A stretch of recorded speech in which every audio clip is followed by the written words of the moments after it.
How to sew the Get Organised wall hanging, part of the Just Charming range of instructions by Amber Makes. Organise all your precious items in this handy organiser.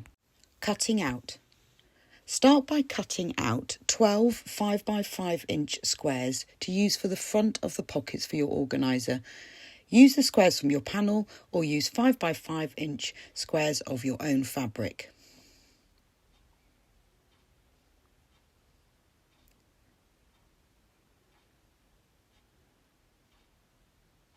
Once you've done that, you now need to cut out the pocket sides. You need 12 squares. Again, use them from your panel or cut 5x5 squares. These are used for the pocket sides. Now you need to cut the plain fabric that's used for the pocket lining. You need 12 pieces for that, and you need 2 pieces for the organiser outer and the organiser lining. Take each of the pocket sides and cut them in half so they measure 2.5 inches wide and they will be 5 inches long. Cut each of the 12 squares in half to make 2 pieces, 1 piece for each of the pocket sides.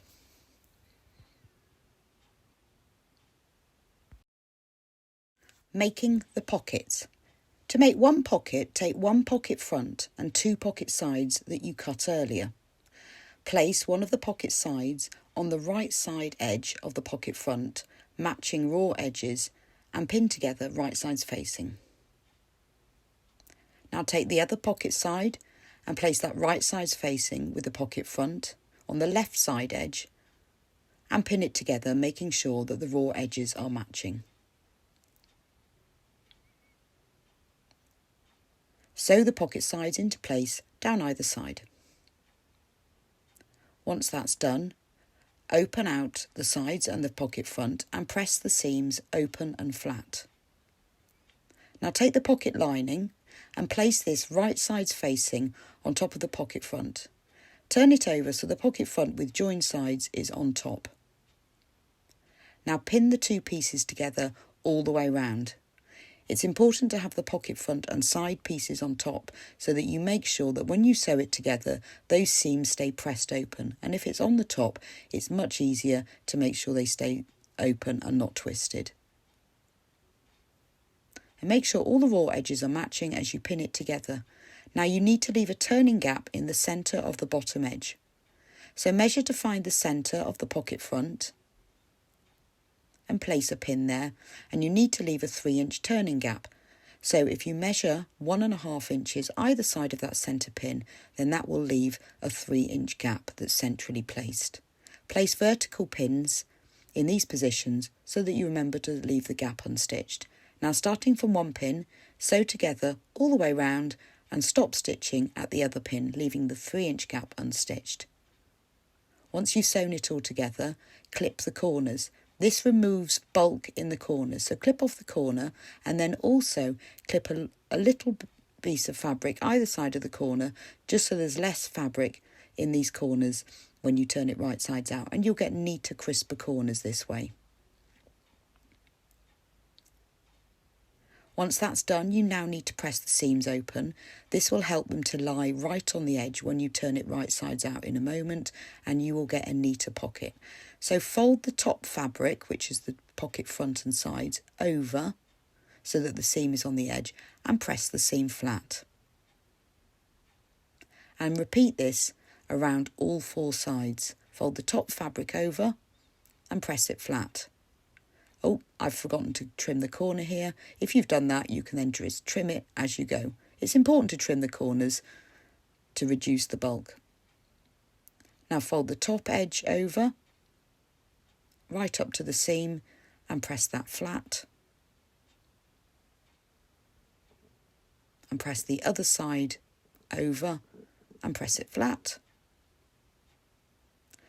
Now turn it over, and for the turning gap edge, fold the lining fabric over and press it flat. This will keep the edges of the turning gap folded to the inside when you turn it right sides out. Now that's done, turn the whole pocket right sides out through the 3-inch turning gap that you left earlier. Push your fingers into the corners to push them out. You could also use a pointed tool to make sure that these corners are right in the edges, just take care that you don't pierce the stitching. Just push out the corners gently. Once that's done, roll the seams gently between your fingers to make sure that that seam is lying right on the very edge, and then give it a press. And repeat this all the way round so that the seam is lying right on the edge and you can only see the pocket fronts and sides from the top and not the lining fabric. Make sure the turning gap edges are folded under and press that flat as well. Now top stitch along the top edge. This will just give it a neater finish and hold the lining flat inside. Once that's done, your first pocket is complete. So just repeat this with all the other pocket sides, pocket fronts and linings to make 12 pockets in total.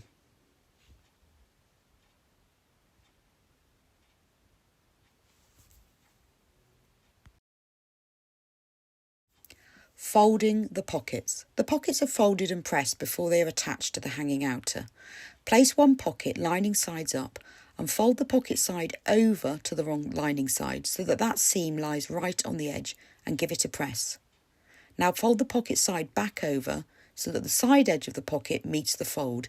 This creates a concertina-like fold. Give it a press to hold it in place and then clip it at the top and the bottom.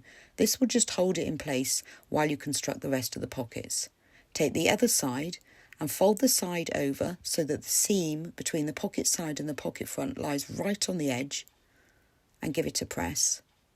Then fold the side edge of the pocket back over to meet the fold to create a concertina-like fold in exactly the same way as the other side. Give it a press and pin or clip the fold in place just to hold it while you construct the other pockets. Now if you turn it over, you can see that you've got the fold on the edge like a little concertina and it's flat at the bottom. Repeat this to fold and press and clip all of the other pockets in the same way so that all your pockets are folded and pressed before you sew them onto your wall hanging.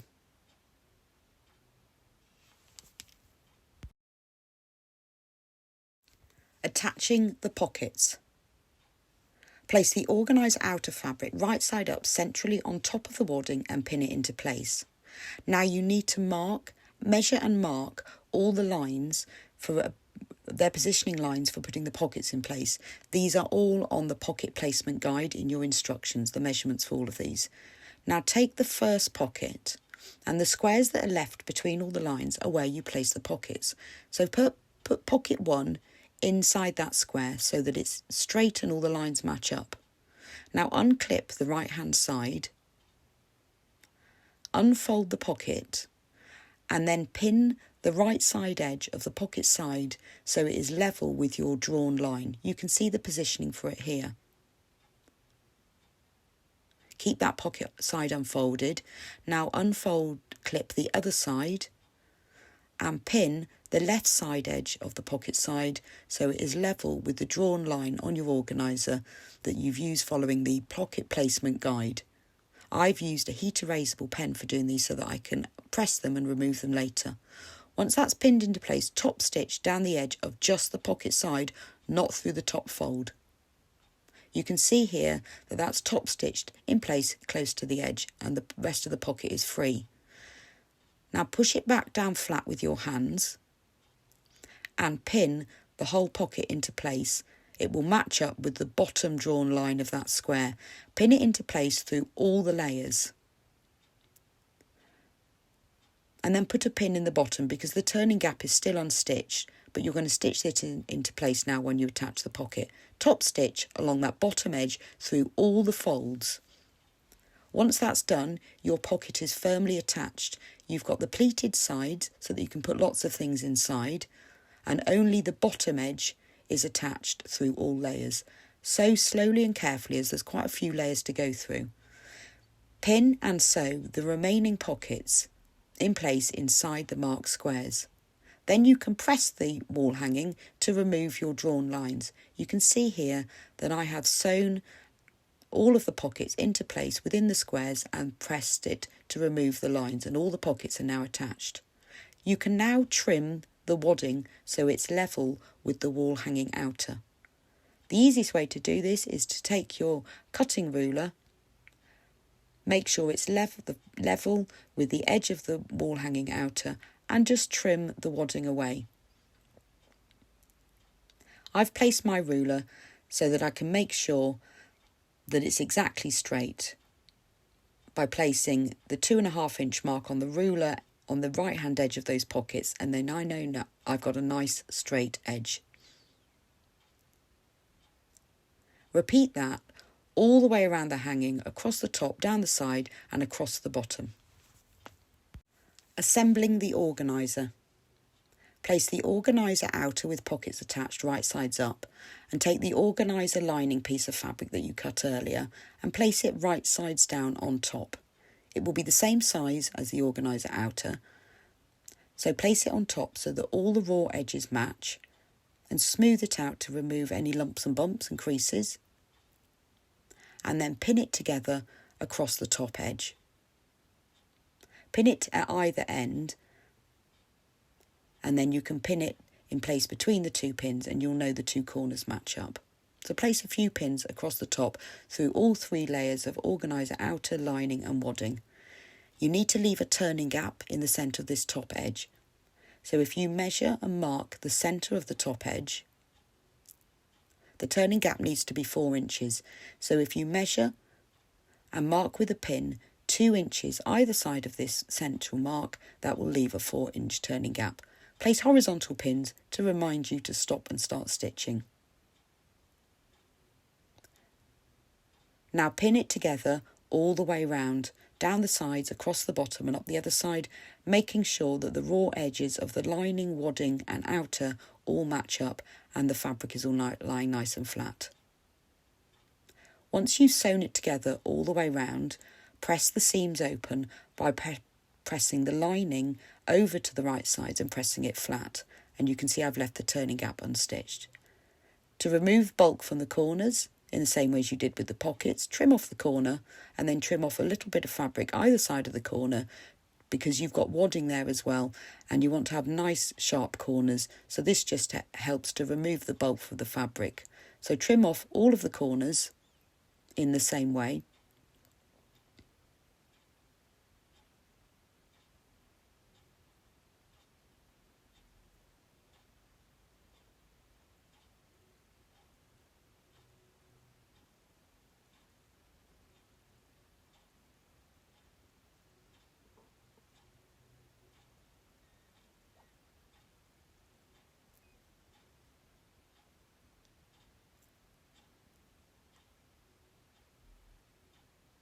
Make sure that you press the top edge flat so the turning gap edge is nice and turned over to the wrong side, and then turn the organiser over and press the edge of the turning gap over to the wrong side, to the wadding side, and give it a press to hold that turning gap edge turned under. So you can see here that I've pressed all those seams open and flat, which will help the seam to lie right on the edge when you turn it right sides out in a moment. Now put your hand inside the turning gap and then grab hold of one of the bottom corners and pull that through the turning gap. Once you've got that bottom corner through, you can gently pull the rest of the organiser right sides out through the turning gap. The turning gap is large enough to get all of the organiser through, but pull it through slowly and gently so you don't disturb the stitching. If you just work round it like this by keep pulling it, you'll be able to get it through quite easily.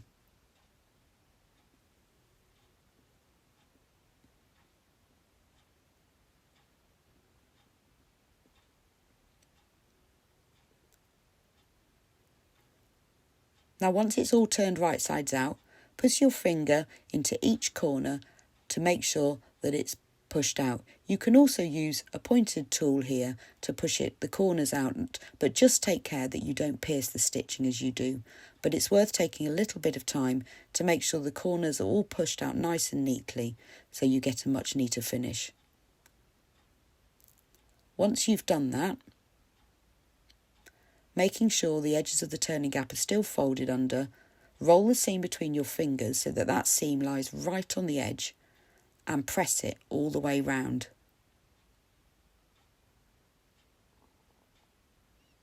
Now you can top stitch all the way around the edge. This will hold the lining and the outer together neatly and also give you a nice, neater finish.